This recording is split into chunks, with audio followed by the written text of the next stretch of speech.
Halo Tribuners, Anda sedang menyaksikan live update Top 10 bersama saya, Agung Laksono. Selama beberapa menit ke depan, kami akan menyajikan 10 informasi menarik yang tengah menjadi sorotan. Kita jelang live update Top 10 selengkapnya. Kita ke berita pertama Tribuners, Wali Kota Bekasi Rahmat Effendi resmi ditetapkan sebagai tersangka kasus suap oleh penyidik Komisi Pemberantasan Korupsi. Kasus suap yang menjerat Rahmat Effendi ini terkait dengan pengadaan barang dan jasa, serta lelang jabatan di lingkungan Pemkot Bekasi tahun 2022. Barang bukti yang diamankan oleh KPK yakni uang senilai 5,7 miliar rupiah. Pria yang akrab disapa Pepen ini diamankan bersama dengan 12 orang dalam operasi tangkap tangan atau OTT pada Rabu 5 Januari siang. Mereka adalah aparatur sipil negara atau ASN Pemkot Bekasi dan pihak swasta. Ketua KPK Firly Bahuri mengatakan pihaknya menetapkan 9 orang sebagai tersangka dalam kasus ini. Rinciannya yakni 4 orang sebagai pemberi suap dan 5 orang sebagai penerima. Satu di antaranya yakni Wali Kota Bekasi, Rahmat Effendi. Menurut Firly, kasus ini berawal dari informasi masyarakat yang diterima oleh pihaknya. Laporan tersebut terkait dengan penyerahan sejumlah uang dari Sekretaris Dinas Penanaman Modal dan PRSP Kota Bekasi, MB, kepada Wali Kota Bekasi pada Rabu 5 Januari. Penyerahan dilakukan di rumah dinas Wali Kota. Tim KPK yang melakukan pengintaian langsung menciduk para tersangka saat keluar dari rumah tersebut. Penyidik menemukan bukti berupa uang tunai senilai 3 miliar dan 2,7 miliar rupiah dalam buku rekening. Rahmat Effendi kemudian dibawa ke kantor KPK pada Rabu malam sekitar pukul 22.51 waktu Indonesia Barat. Ia tak memberikan keterangan apapun kepada awak media terkait proses hukum yang dilakukan KPK. Dengan didampingi petugas KPK dan kepolisian, Pepen selaku kader Partai Golkar itu hanya berjalan mengikuti arahan petugas menuju lantai 2 gedung KPK untuk menjalani pemeriksaan. Perlu kami sampaikan juga bagaimana kronologis pengungkapan sehingga tertangkap tangan para pelaku korupsi bermula dari laporan masyarakat atas informasi tentang adanya dugaan penyerahan uang kepada penyelenggara negara. Selanjutnya KPK pada tanggal 5 Januari 2022, tim menggerak kepada 7 menuju lokasi di kota Bekasi. Tim mendapatkan informasi jika uang akan diserahkan oleh MB selaku Sekretaris Dinas Penanaman Modal dan PTSP Kota Bekasi kepada Wali Kota Bekasi. Tim KPK melakukan pengintaian dan mengetahui jika MB telah memasuki rumah dinas Wali Kota Bekasi dengan membawa sejumlah uang dan juga telah diserahkan kepada Wali Kota Bekasi. Selanjutnya sekira pukul 14.00 bergerak mengamankan saudara MB pada saat keluar dari rumah Wali Kota Bekasi. Selanjutnya, tim KPK memasuki rumah dinas Wali Kota dan mengamankan beberapa pihak diantaranya RE, MY, BK, dan beberapa ASN dari pemerintah Kota Bekasi. Selain itu, tim KPK juga menemukan bukti uang dengan jumlah yang fantastik miliaran rupiah dalam bentuk pecahan rupiah. Secara paralel, tim juga melakukan penangkapan terhadap beberapa pihak swasta, antara lain NP di wilayah Cikunir, AA di daerah Pancoran, SY di daerah sekitar Senayan, Jakarta. Selanjutnya seluruh pihak yang diamankan dibawa ke gedung Merah Putih KPK untuk menjalani pemeriksaan secara intensif. 2, 3. Assalamualaikum warahmatullahi wabarakatuh.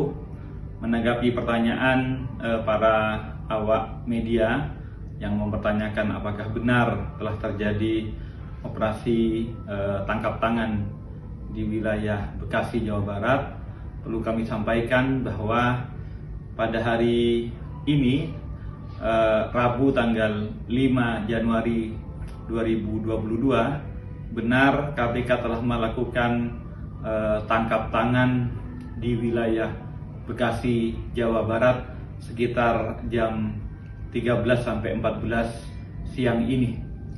Sementara ini kami sedang melanjutkan pemeriksaan agar lebih terang duduk perkara yang sedang kami tangkap ini.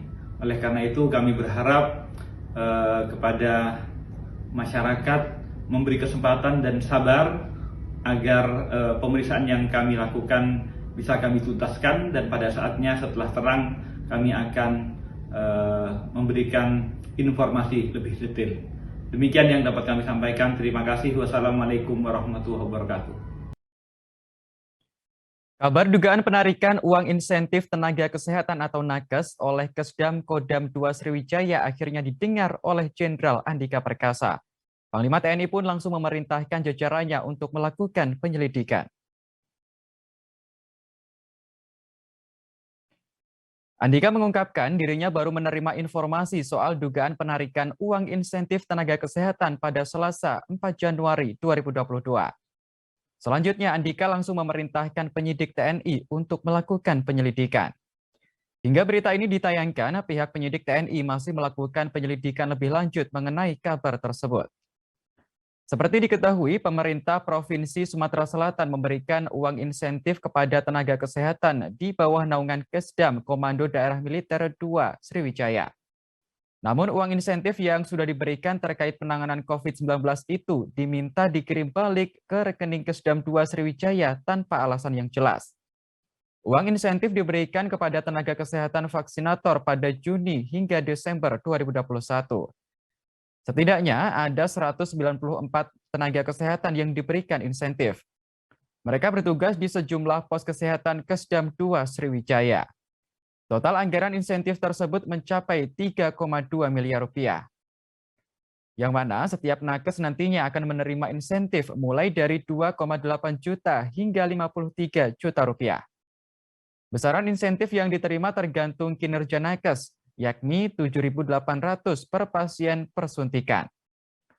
Terkait kabar miring yang beredar, Asisten Perencanaan Kodam 2 Sriwijaya, Kolonel Didik Purwanto membantahnya. Ia menyebut pihaknya tidak pernah melakukan penarikan dana dari para nakes. Menurut Didik, Kesdam Kodam 2 Sriwijaya mendapat dana berupa honor para nakes itu dari Pemda pada 28 Desember 2021.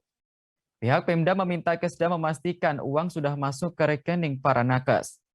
Kesdam Sriwijaya hanya ingin memastikan dana itu sampai dan jangan dipakai terlebih dahulu.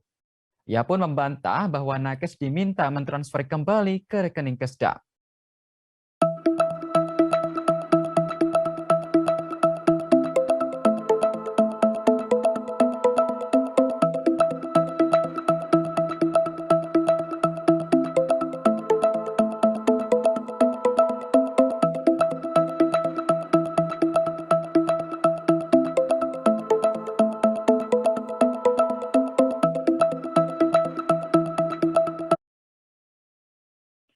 Kasus penganiayaan terhadap bocah berusia 5 tahun di Sumedang, Jawa Barat kini berhasil diungkap oleh polisi. Pelakunya tak lain adalah tante korban sendiri. Dalam pengakuannya, tersangka berdalih tak kuat mengurus keponakannya itu. Polres Sumedang telah menetapkan S, 53 tahun, sebagai tersangka atas kasus penyekapan dan penganiayaan terhadap R, 5 tahun.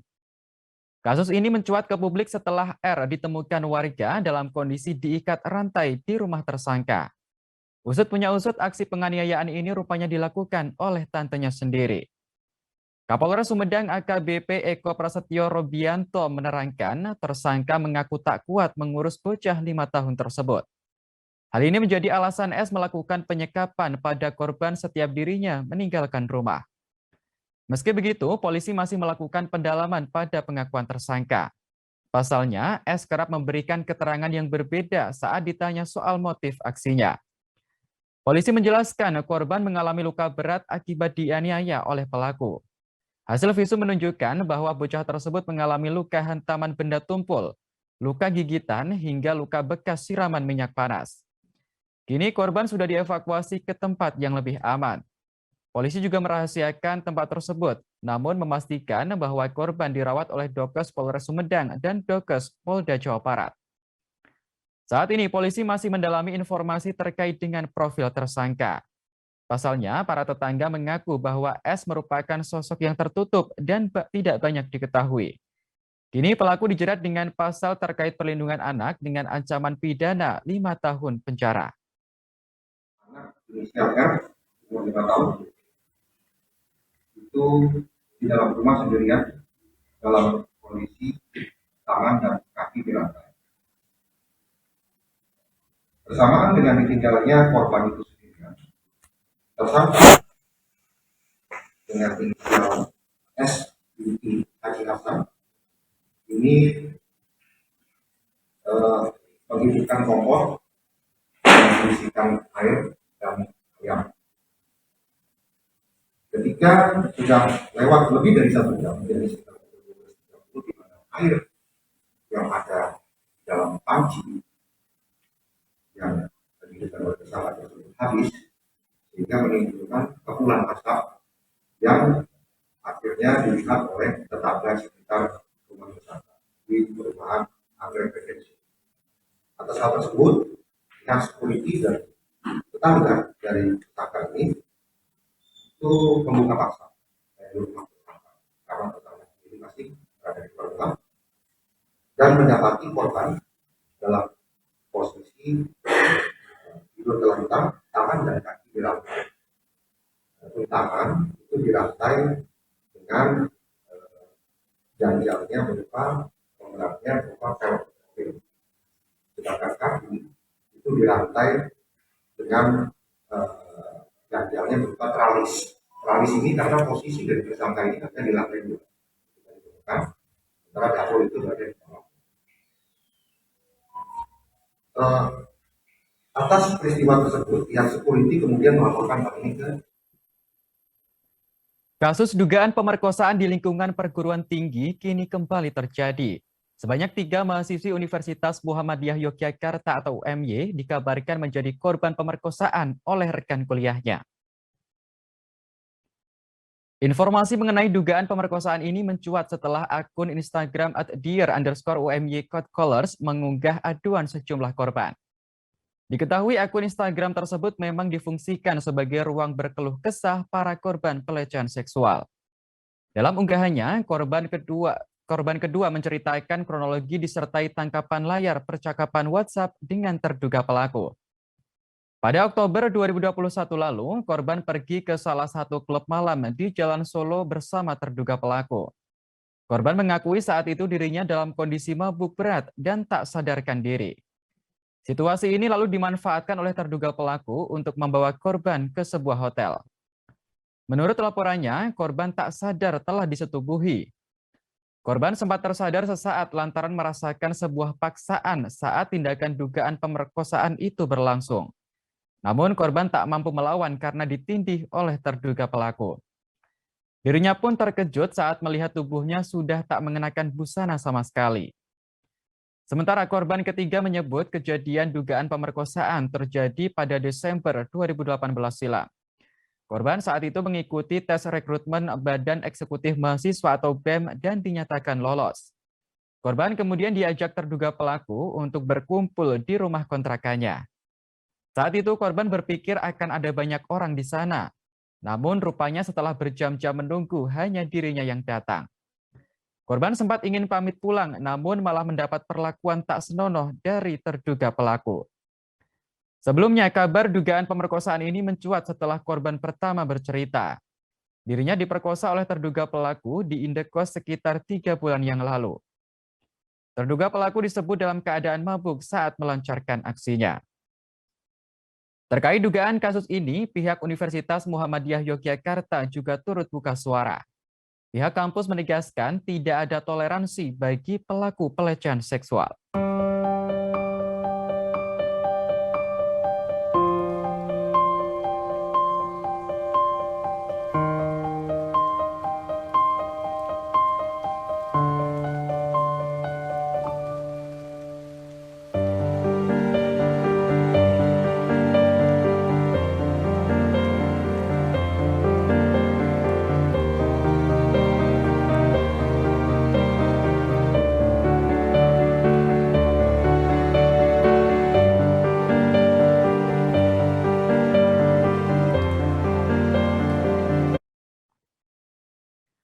Kasus pembunuhan sekaligus pencabulan yang menjerat Aibda Roni Syahputra kini memasuki babak akhir.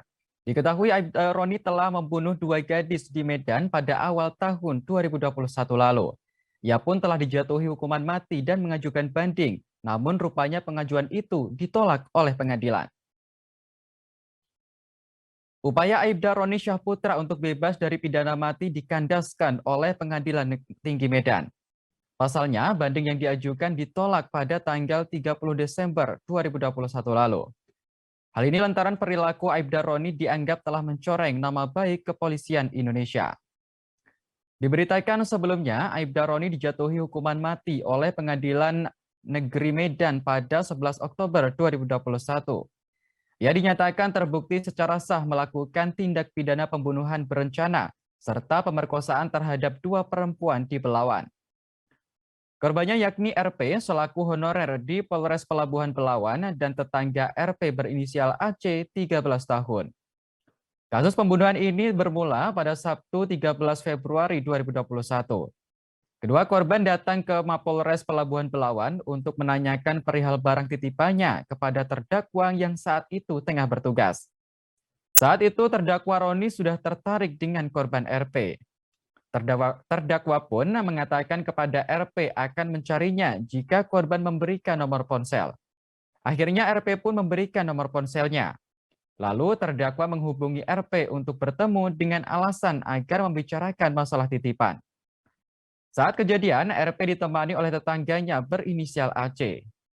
Dalam perjalanan terdakwa timbul niat untuk memperkosa RP. Kemudian membawa kedua perempuan itu ke rumahnya di kawasan Jalan Marelan.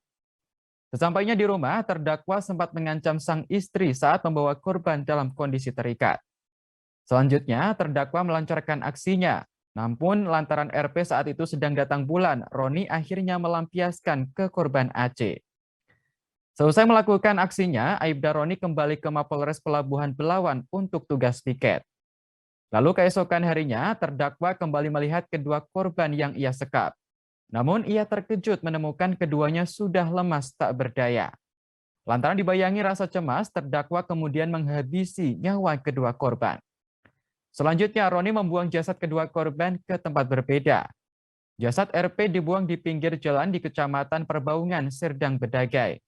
Sementara itu, jasad AC dibuang di pinggir jalan di Kecamatan Medan Parak.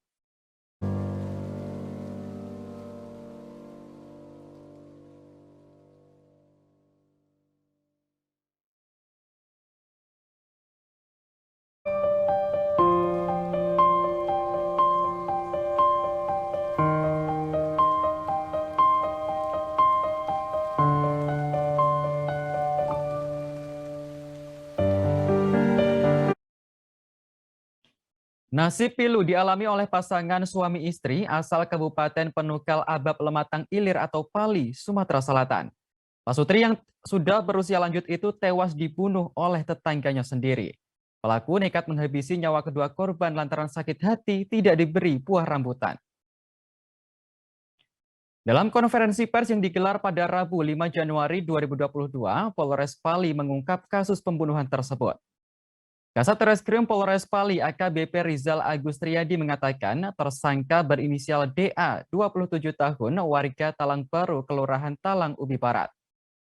DA ditangkap oleh Satreskrim Polres Pali pada Selasa 4 Januari saat hendak melarikan diri ke wilayah Jambi. Saat dimintai keterangan, DA mengakui telah membunuh tetangganya sendiri, yaitu Marsudi, 80 tahun, dan Sumini, 65 tahun. Ia mengaku sakit hati lantaran tidak diberi buah rambutan saat dirinya meminta di kebun milik korban. Bahkan yang paling mengejutkan dari pengakuan tersangka bahwa dirinya tidak menyesal dan merasa puas karena sudah bisa menghabisi nyawa kedua korban. Dalam melancarkan aksinya, tersangka sempat mengelilingi rumah korban agar bisa masuk. Ia juga mematikan meteran listrik agar aksi pembunuhan yang akan dilakukan tidak diketahui warga lain. Setelah berhasil masuk rumah korban, tersangka melihat ada kapak di dapur.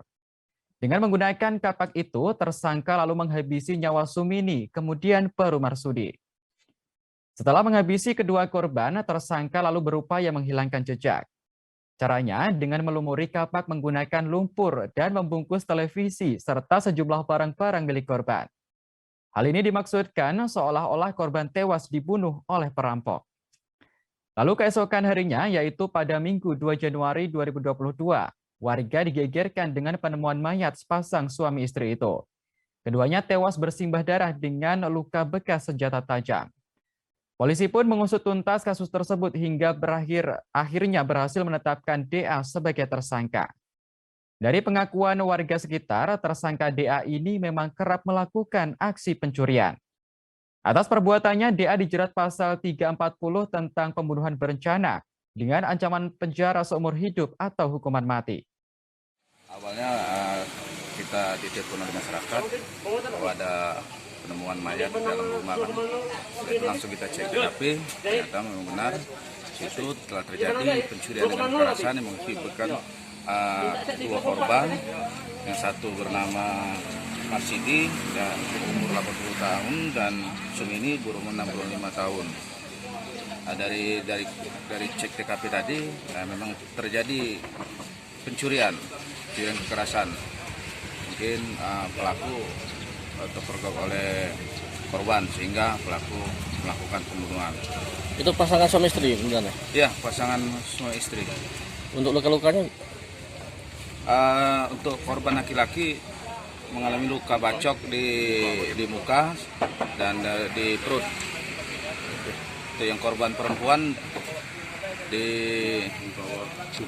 bawah kuping, dibacok pakai kapak di sebelah kiri. Satu keluarga di Cipinang, Melayu, Jakarta Timur mendadak diserang oleh puluhan pemuda pada Sabtu 1 Januari dini hari. Korban mengaku penyerangan ini bermula saat dirinya meminta maaf melewati pelaku yang tengah menggeber motor di jalan kampung. Diduga pelaku salah paham dengan ucapan korban dan langsung melakukan penyerangan. Korban yang bernama Ramdoni, 25 tahun, kemudian menceritakan kronologi penyerangan. Peristiwa berawal ketika ia dan sang adik Marwan, 23 tahun, hendak pulang sekira pukul 3 waktu Indonesia Barat. Kala itu keduanya melewati pelaku yang tengah menggeber sepeda motor. Ramdoni mengaku dirinya bersikap sopan dengan meminta maaf saat melintas dan menyampaikan ucapan Natal dan Tahun Baru. Namun hal ini rupanya memicu kesalahpahaman pelaku. Para pelaku tak hanya menganiaya Ramdoni dan Marwan, tetapi juga anggota keluarga yang lain. Seperti ibu korban Titi Suherti, 48 tahun, dan menantu perempuan Titi. Mereka dipukul menggunakan gagang sapu dan tangan kosong. Hal ini membuat para korban mengalami luka memar. Tak hanya menganiaya, para pelaku yang berjumlah 20 orang ini juga menggasak harta benda korban. Seperti sepeda motor, TV berukuran 24 inch, 4 gitar, dan celengan berisi uang sekitar 3 juta rupiah. Warga setempat yang mengetahui peristiwa ini tak bisa berbuat banyak karena takut. Terbaru, Polres Metro Jakarta Timur kini telah menangkap 7 pelaku penyerangan. 3 diantaranya merupakan anak dan ayah dan sudah ditetapkan sebagai tersangka, sedangkan 4 orang lainnya berstatus DPO. Kapolres Metro Jakarta Timur, Kombes Pol Budi Sartono menyampaikan alasan pelaku melakukan penyerangan. Kepada polisi, para pelaku mengaku jika mereka tak terima motornya disenggol oleh Ramdoni dan Marwan. Hal itu kemudian menimbulkan kesalahpahaman hingga akhirnya berujung pada penyerangan. Ada cekcok di depan rumah korban. Dan kemudian setelah cekcok, pelaku kembali membawa teman-temannya langsung mengeroyok satu keluarga di rumah tersebut. 7 orang ini mengeroyok satu keluarga, ada 5 korban yang dikeroyok, dianiaya. Setelah dianiaya, korban merasa takut. Akhirnya korban keluar dari rumahnya, kosong, mengungsi ke Bogor. Pelaku datang mengambil barang-barang di rumahnya. Jadi berapa pasal sudah dilapor oleh para tersangka ini. Alhamdulillah pada tanggal 4 setelah melakukan penyidikan dan penyelidikan, anggota Polsek Kampung Makassar ya, dari pimpinan Pak Kapolsek dan Pak Kadit berhasil menangkap para pelaku. Memang masih ada yang DPO, tapi inilah kunci-kuncinya yang kita tangkap. Nanti insya Allah kita akan kejar terus. Itu gara-gara apa? salah paham. Lanjut. Selanjutnya dia masuk ke rumah. Masuk ke rumah, taunya pelaku itu dobrak rumah saya, nendang. Nah, tiba-tiba saya habis dobrak rumah saya, anak saya kabur, dilindungi sama tetangga di plafon. Sempat diumpetin ya. Iya. Nah, habis itu kalau pelakunya nggak ada, anak saya dibawa kabur sama tetangga. Nah, kemudian saya tinggalin rumah, saya melindungi diri saya takut diapa-apain. Iya. Tiba-tiba rumah saya kosong, yang diambil barang saya. Apa aja Bu yang diambil? Motor, gitar, PKB, sama duit. Selain itu? TV. Iya. Aksi joki vaksin COVID-19 kembali terungkap. Kali ini terjadi di Puskesmas Manyaran, Kota Semarang, Jawa Tengah pada Senin 3 Januari. Pelaku diketahui merupakan seorang ibu rumah tangga.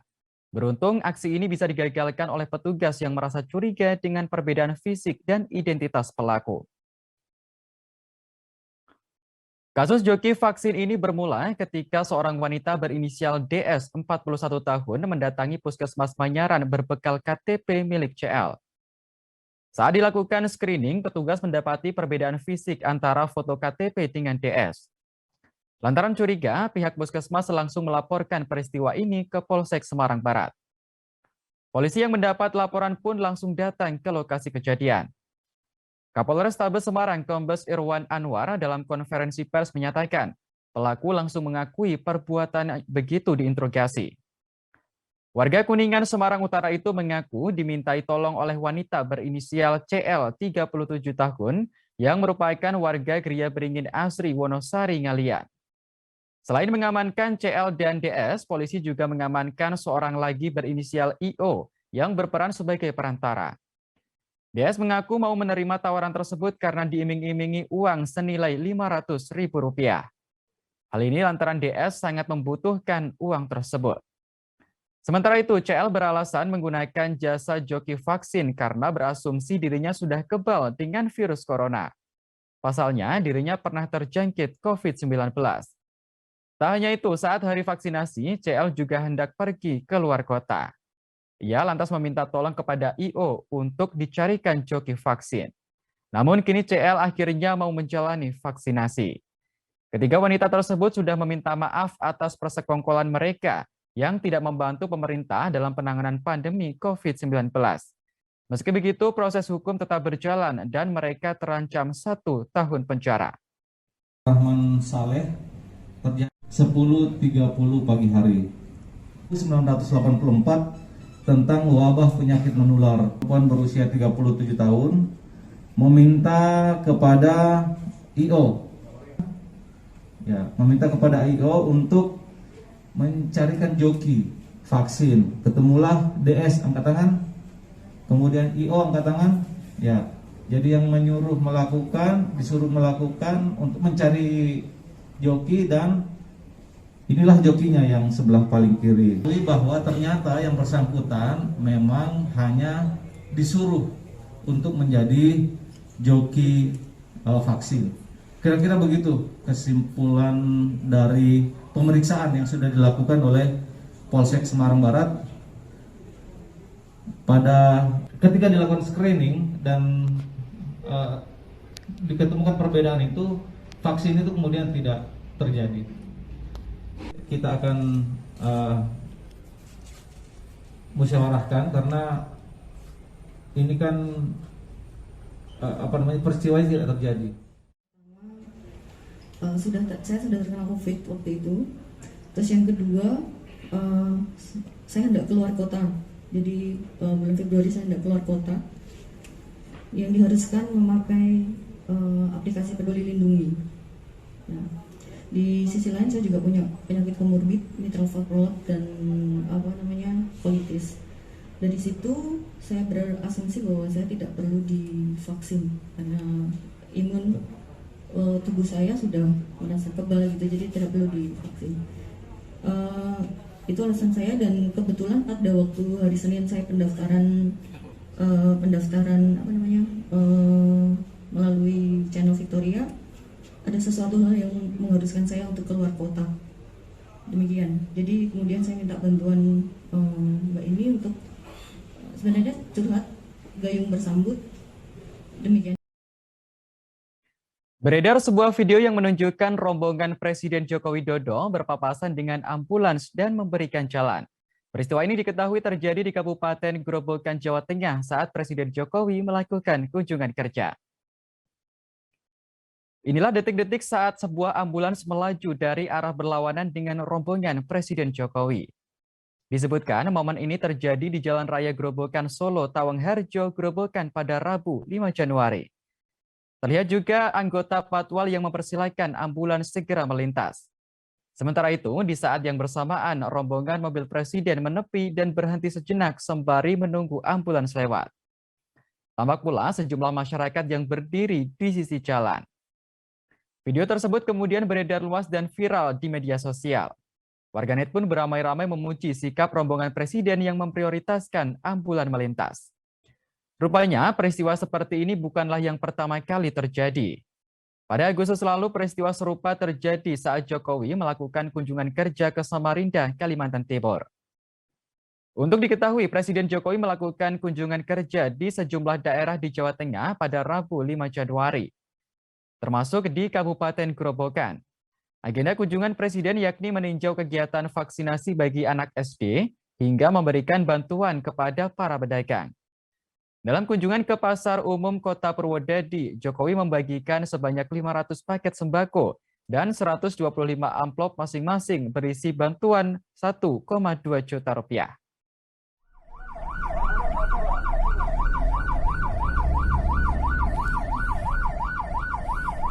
Langsung maju.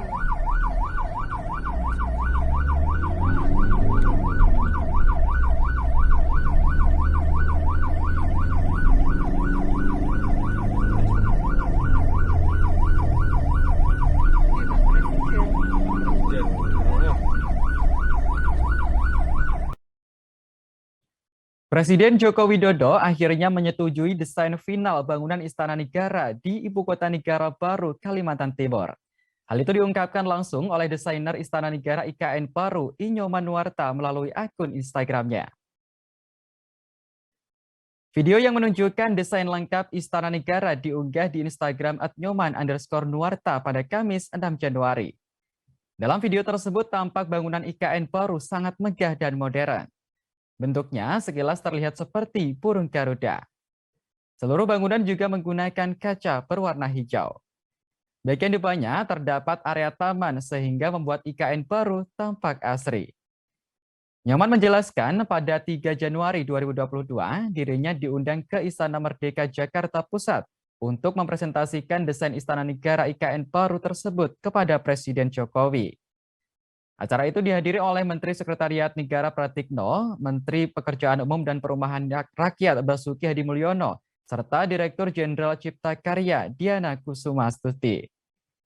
Belakangan terungkap desain itu rupanya digarap oleh Nyoman selama 2 tahun. Dalam pengerjaannya, ia dibantu oleh tim yang beranggotakan hingga 70 orang. Menurutnya, tak mudah untuk mengerjakan desain Ibu Kota Negara Baru. Hal ini lantaran sempat ada beberapa kali perubahan berkaitan dengan permintaan kebutuhan dan fungsi ruangan. Kini Nyoman Nuarta menyampaikan terima kasih atas dukungan semua pihak. Ia berharap desain yang dibuat bisa menjadikan ikon negara, sehingga pariwisata akan berkembang pesat. Video desain Istana Negara IKN Baru yang diunggah Nyoman Nuarta di Instagram pribadinya sontak mendapatkan banyak pujian dari warganet. Satu di antaranya datang dari seorang pembawa acara senior, Tantowi Yahya. Tantowi menilai desain istana yang dibuat Nyoman sangat megah dan modern.